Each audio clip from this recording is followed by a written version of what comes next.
Welcome back. Last month was the annual New Zealand Racing Awards. Kiwi Bred takes a look at who took home all the breeding spoils. The 2013 New Zealand Horse of the Year Awards were announced last month at the Claudelands Event Centre in Hamilton. Dominating the New Zealand Sire Awards this year was Waikato Stud's O'Reilly. The first of 3 trophies was the Centane Award, presented to the stallion whose progeny have accumulated the highest stakes earnings worldwide. O'Reilly topped the list with the help of Singapore's leading 2-year-old War Affair. Over the last few years he's consistently been at the top, but as you say, 15 individual stakes winners, and to leave the winners of what are regarded as coveted Australian races in the Doncaster and the Newmarket, I think that was extremely satisfying for all of us, and something that we're very proud of. The Dewar Award was presented to the stallion whose progeny have accumulated the highest stakes earnings in Australasia. For the second time in his illustrious career, the award went to O'Reilly. O'Reilly was streets ahead of his nearest rival with over $7 million in combined stakes. Amongst his successful progeny was the Group 1 Doncaster winner Sacred Falls and Group 1 Newmarket Handicap winner Sham Express. To win those races, and Silent Achiever, winning the Crystal Mile, they are just competing in the top echelon, and obviously that's why I'm here receiving this award. And obviously I think everybody that's been involved with O'Reilly and bred these horses, most of them are here tonight, Richard Rutherford and Kevin Hickman, etc., and everybody that's contributed to this award tonight, we thank them very much. O'Reilly went back-to-back, securing the Grosvenor Award again this year, with his offspring amassing the most stakes earnings in New Zealand, giving him the first ever clean sweep of the New Zealand Stallion Awards. There's a lot of work, there's a lot of investment. At the end of the day, we are extremely proud as a family and as Waikato Stud for O'Reilly to be the first stallion to have achieved these 3 awards. Nominations for New Zealand Broodmare of the Year included Redout's choice mare Iguazu's Girl, the dam of dual Group 1 winner Sacred Falls. Saida staked her claim on the award as dam of New Zealand Horse of the Year Ocean Park. Ocean Park picked up 5 Group 1 wins in Australasia, including the McPhee Challenge Stakes, Underwood Stakes, Caulfield Stakes, Cox Plate and New Zealand Stakes. Zabeel mare Starreel joins the lineup thanks to champion New Zealand 3-year-old Dundeel, who picked up 4 Group 1 victories across the Tasman, culminating in a breathtaking win in the 2013 Australian Derby. Broodmare of the Year this year went to Saida, thanks to the deeds of the 2013 Horse of the Year, Ocean Park. You know, we thought we might have been here sometime earlier when she was racing. We thought she was an enormous talent. There was sort of, the career was cut short, and the longer she's retired, the faster she's got. But to certainly bring a horse forward, to express her ability through Ocean Park's been wonderful. And there's a few people to thank. Andrea Rickmeister, the surgeon that operated on it twice, Jonathan Hope from Cambridge Vets, and the guys that looked after it did a wonderful job to enable us to be able to be here tonight. 4 nominees were in line for this year's Breeder of the Year award: Joanne and Murray Anderson, Gary Chittick, Karen Parsons and Trelawney Thoroughbreds Limited. Joanne and Murray Anderson headed the list after breeding 3-year-old sensation Dundeel. Gary Chittick bred 12 black-type performers last season, highlighted by Group 1 2000 Guineas and Doncaster winner Sacred Falls.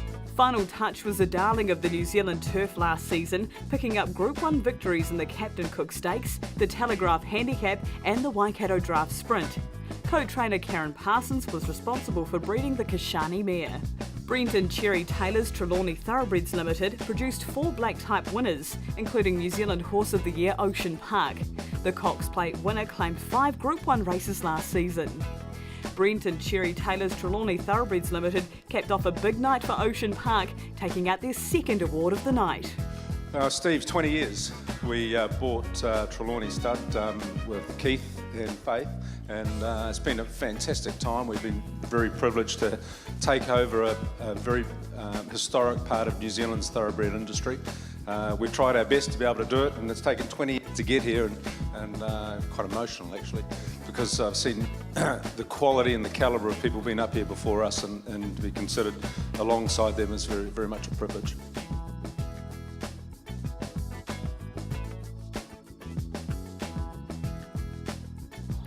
Congratulations to all this year's winners. Next week, Kiwi Bred will profile the star of the awards, Waikato stud sire O'Reilly. Well, it's now time for the Dunstan Horse Feeds Pedigree of the Week. The Bart Cummings trained Group 1 winner, Norzita. Norzita is one of the feel-good breeding stories of the year.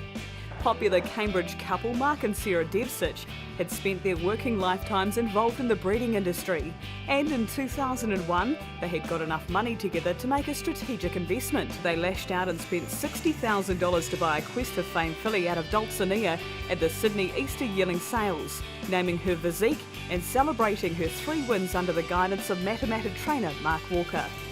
But the main reason they bought Physique was to breed from. However, it was a shaky start. She missed a Volksrad the first year, and a filly to the same sire the following year had to be destroyed. Physique's third foal was Hollows, who became a stakes winner at just his second start for New Plymouth trainer John Wheeler, winning the listed Wellesley Stakes at Trentham. Physique missed to Thorne Park the following year, but produced a Thorne Park filly at her third visit to the stallion. The Devsitches retained the filly and named her Alpina Rosea. And though she didn't win in 9 starts, she was already a valuable broodmare by the time she retired last year. The reason for that was her younger sister Norzita, produced from Physique's 4th straight visit to Thorne Park. Knocked down to Duncan Ramage for $200,000 at the Karaka Yearling Sales, Norzita joined the stable of Bart Cummings and made an immediate impact.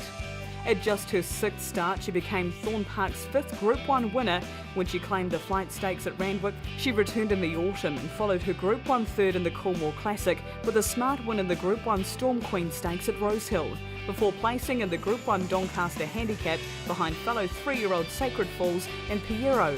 Physique's dam Dulcinea is a 3/4 sister to listed winner Cloister, the dam of dual Group 1 winner Melito, who last year sold for $1.65 million at the Magic Millions National Broodmare Sale on the Gold Coast, knocked down to Coolmore Studs' Tom Magnier. Norzita's great-granddam Summoned produced 5 stake winners, including the 5-time Group 1 winner Zedative, who went on to sire 35 stake winners before his death in 2010. Physique resides at the Devsitches' Cambridge farm, Headley Park, and has since produced colts by High Chaparral and Master Craftsman, and is due to foal to Rip Van Winkle in October. This week's Pedigree of the Week is proudly brought to you by Dunstan Horse Feeds. Well, that brings to a close our first show of the season. Join me next week when we speak to Bruce Sherwin about the Raffles Farm operation, and we take a trip to the Taranaki to catch up with the very proud breeders of New Zealand Derby winner Habibi. I look forward to your company then.